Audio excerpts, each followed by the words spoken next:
ನಮಸ್ಕಾರ ರಮಾದೇವಿ ಅವರೇ, ಏನು ವಿಷಯ? ನಿನ್ನ ಹತ್ರ ಮುಖ್ಯವಾದ ವಿಷಯ ಮಾತಾಡಬೇಕು. ನಾಳೆ ಬೆಳಗ್ಗೆನೆ ಬೆಂಗಳೂರಿಗೆ ಬಾ. ಅಲ್ಲ, ಏನು ಅಂತ ಫೋನಲ್ಲಿ ಹೇಳ್ಬೋದಲ್ಲ? ಫೋನಲ್ಲೇ ಹೇಳೋ ಹಾಗಿದ್ರೆ ಈಗಲೇ ಹೇಳ್ತಾ ಇದ್ದೆ. ತುಂಬ ಮುಖ್ಯವಾದ ವಿಷಯ, ನೇರವಾಗಿ ನಿನ್ನ ಹತ್ರ ಮಾತಾಡಬೇಕು. ಅದಕ್ಕೆ ಬೆಳಗ್ಗೆನೆ ಬೆಂಗಳೂರಿಗೆ ಬಾ. ಏನಿದು, ರಮಾದೇವಿಯವರು ಇಷ್ಟೊಂದು ಸಾಫ್ಟಾಗಿ ಮಾತಾಡ್ತಾ ಇದ್ದಾರಲ್ಲ, ಏನೋ ಗುಡ್ ನ್ಯೂಸ್ ಇರ್ಬೋದಾ?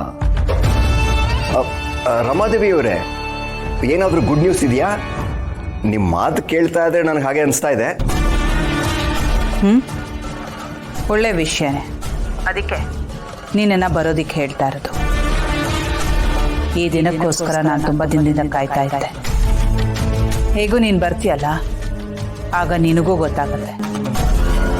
ಯಾವುದೇ ಕಾರಣಕ್ಕೂ ಮಿಸ್ ಮಾಡಬೇಡ. ಅಯ್ಯೋ ರಮಾದೇವಿಯವರೇ, ನೀವು ಕರೆಯೋದು ಹೆಚ್ಚಾ, ನಾನು ಬರೋದು ಹೆಚ್ಚಾ? ದೇವರೇ ಪ್ರತ್ಯಕ್ಷ ಆಗಿ ವರ ಬೇಕು ಅಂತ ಕೇಳಿದ್ರೆ ಯಾವ ದಡ್ಡ ತಾನೇ ಬೇಡ ಅಂತ ಹೇಳ್ತಾನೆ. ಗುಡ್ ನ್ಯೂಸ್ ಇದೆ ಅಂತ ಬೇರೆ ಹೇಳ್ತಾ ಇದ್ದೀರಾ. ಖಂಡಿತ ಬರ್ತೀನಿ, ಬಂದೇ ಬರ್ತೀನಿ. ಸರಿ, ಬಂದಮೇಲೆ ಎಲ್ಲ ವಿಷಯ ಮಾತಾಡೋಣ. ನಾನು ನಿಮಗೋಸ್ಕರನೇ ಕಾಯ್ತಾ ಇರ್ತೀನಿ. ಬೇಗ ಬನ್ನಿ. ಆಯಿತು ರಮಾದೇವಿಯವರೇ, ಖಂಡಿತ ಬರ್ತೀನಿ.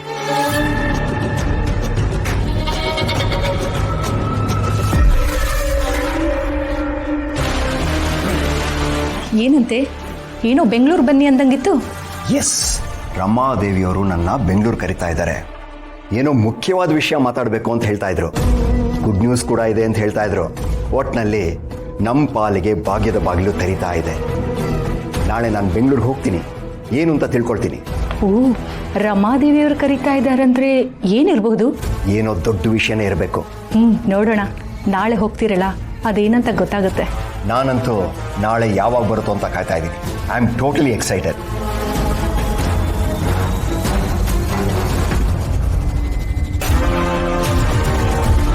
ನನ್ನ ಹತ್ರನೇ ಸತ್ಯ ಮುಚ್ಚಿಡ್ತೀಯ?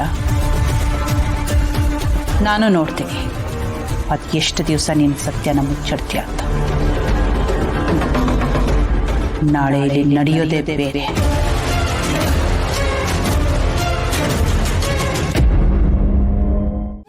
ಅಮ್ಮ, ಅಪ್ಪ ಹೇಳಿದ್ದಾರೆ, ಮಣಿಹಾರಕ್ಕೆ ಪೂಜೆ ಮಾಡಿದ್ರೆ ನಮ್ ಕಷ್ಟಗಳೆಲ್ಲ ದೂರ ಆಗುತ್ತಂತೆ. ಅಷ್ಟೇ ಅಲ್ಲ, ನಮ್ ಜೀವನದಲ್ಲಿ ಒಳ್ಳೆ ದಿನ ಬಂದೇ ಬರುತ್ತಂತೆ. ನಾವ್ ಮುಂಚಿನ ತರ ಆಗ್ತೀವಂತೆ. ಆ ದಿನಕ್ಕೋಸ್ಕರ ನಾನು ಕಾಯ್ತಾ ಇದ್ದೀನಮ್ಮ. ಅಷ್ಟಾದ್ರೆ ಸಾಕು, ಮೊದ್ಲಿನ ತರ ಇರ್ಬೇಕು. ನಮ್ ಜೀವನದಲ್ಲೂ ಮತ್ತೆ ಒಳ್ಳೆ ದಿನ ಬಂದೇ ಬರುತ್ತಂತೆ. ಆಗುತ್ತಲ್ವಾ ಅಮ್ಮ? ದೇವಿ ಇದ್ದಾಳೆ, ಖಂಡಿತ ಆಗುತ್ತೆ ಅಂತ ಹೇಳ್ತಿದ್ಯಾ? ಅಷ್ಟಾದ್ರೆ ಸಾಕಮ್ಮ. ನಾನು ಆ ದಿನಕ್ಕೋಸ್ಕರನೇ ಕಾಯ್ತಾ ಇದ್ದೀನಿ. ನಂಗೂ ಈ ತರ ಇದ್ದು ಸಾಕಾಗೋಗಿದೆ. ಮತ್ತೆ ಯಾವಾಗ ಒಳ್ಳೆ ದಿನ ಬರುತ್ತೋ, ನಾವೆಲ್ಲರೂ ಯಾವಾಗ ಒಂದಾಗ್ತೀವೋ ಅಂತ ಅನಿಸ್ತಾ ಇದೆ. ಅಮ್ಮ, ನಾವೇನೋ ಒಂದಾಗ್ಬಿಡ್ತೀವಿ, ಆದ್ರೆ ಅಕ್ಕ, ಅವಳು ನಮ್ ಜೊತೆ ಒಂದಾಗ್ತಾಳಲ್ವಾ? ಅಥವಾ ನಮ್ಮಿಂದ ದೂರ ಉಳಿದು ಬಿಡ್ತಾಳ? ಅಮ್ಮ, ಅವಳು ನಮ್ಮಿಂದ ದೂರ ಉಳಿದ್ರೆ ನಮ್ ಕುಟುಂಬ ಹೇಗಮ್ಮ ಪೂರ್ತಿ ಆಗುತ್ತೆ? ಯಾಕಮ್ಮ ಹೀಗೆ ಹೇಳ್ತಿದ್ಯಾ? ಅವಳು ನಮ್ ತರನೇ ತಾನೆ, ನನ್ ತರನೇ ನಿನ್ ರಕ್ತ ಹಂಚ್ಕೊಂಡು ಹುಟ್ಟಿರೋಳಲ್ವಾ? ಏನೇ ಆದ್ರೂ ಅದ್ ಬದ್ಲಾಗಲ್ಲ ತಾನೆ.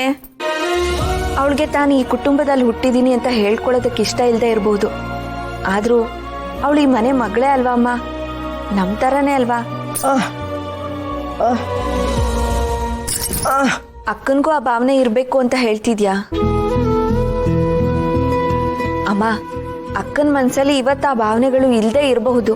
ಯಾರು ಗೊತ್ತು, ಮುಂದೆ ಸಮಯ ಸಂದರ್ಭ ಬದಲಾಗಬಹುದು, ಅವಳ ಮನ್ಸಲ್ಲೂ ಇಂಥ ಭಾವನೆಗಳು ಬರಬಹುದು. ಯಾವುದೋ ಮನಸ್ಸಿನ ಮೂಲೆಯಲ್ಲಿ ಅವಳಿಗೂ ನಮ್ಮ ಮೇಲೆ ಪ್ರೀತಿ ಇರುತ್ತೆ. ಆದ್ರೆ ಈಗ ಅವಳಿಗದು ಗೊತ್ತಾಗದೆ ಇರ್ಬೋದು, ಮುಂದೊಂದಿನ ಗೊತ್ತಾಗತ್ತೆ. ಗೊತ್ತಾದ್ಮೇಲೆ ಖಂಡಿತ ಅವಳು ಬಂದೇ ಬರ್ತಾಳೆ. ನನಗ ಆ ನಂಬಿಕೆ ಇದೆ. ಎತ್ತಮ್ಮ ಆಗಿ ನೀನೇ ಈ ತರ ಮಾತಾಡಿದ್ರೆ ಹೇಗಮ್ಮ? ನಿನಗೆ ಅಕ್ಕ ಬದಲಾಗಲ್ಲ ಅಂತ ನಂಬಿಕೆ ಇಲ್ಲದೆ ಇರ್ಬೋದು, ಆದ್ರೆ ಅಕ್ಕ ಬದಲಾಗ್ತಾಳೆ ಅನ್ನೋ ನಂಬಿಕೆ ನನಗಿದೆ.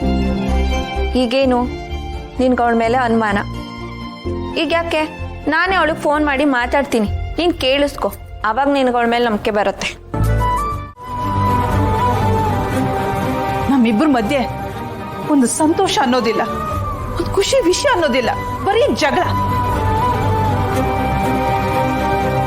ಇವನ್ ಬಂದು ನನ್ನ ಜೀವನದಿಂದ ಸುಖ ಸಂತೋಷ ನೆಮ್ಮದಿ ಎಲ್ಲ ಕಿತ್ಕೊಂಡ್ಬಿಟ್ಟ.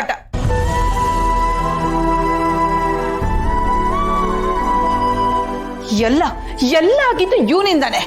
ಪ್ಲೀಸ್ ಹಾಗೆಲ್ಲ ಮಾತಾಡಬೇಡಿ, ಕೇಳೋದಕ್ಕೆ ತುಂಬಾ ಕಷ್ಟ ಆಗ್ತಿದೆ. ರಮಾ ಪ್ಲೀಸ್ ನಿಲ್ಸು. ಹೀಗೆಲ್ಲ ಮಾತಾಡಿ ಅವನ್ ಮನಸ್ಸು ನೋಯಿಸ್ಬೇಡ ರಮಾ. ಅವ್ನು ಮಾಡದೇ ಇರೋ ತಪ್ಪಿಗೆ ಅವನಿಗೆ ಯಾಕೆ ಶಿಕ್ಷೆ ಕೊಡ್ತಾ ಇದೀಯಾ? ಏನೋ ಯಾವ ತಪ್ಪು ಮಾಡಿಲ್ವಾ? ಬೇಡ ಹರ್ಷ, ಎಲ್ಲ ವಿಷಯ ಗೊತ್ತಿದ್ದು ಹೀಗೆ ಮಾತಾಡ್ಬೇಡಿ.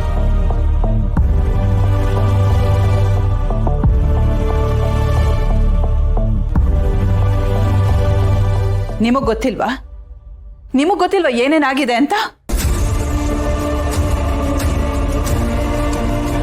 ಯಾಕೆ ಸುಮ್ಮನಾಗ್ಬಿಟ್ರಿ? ಮಾತಾಡಿ ಹರ್ಷ,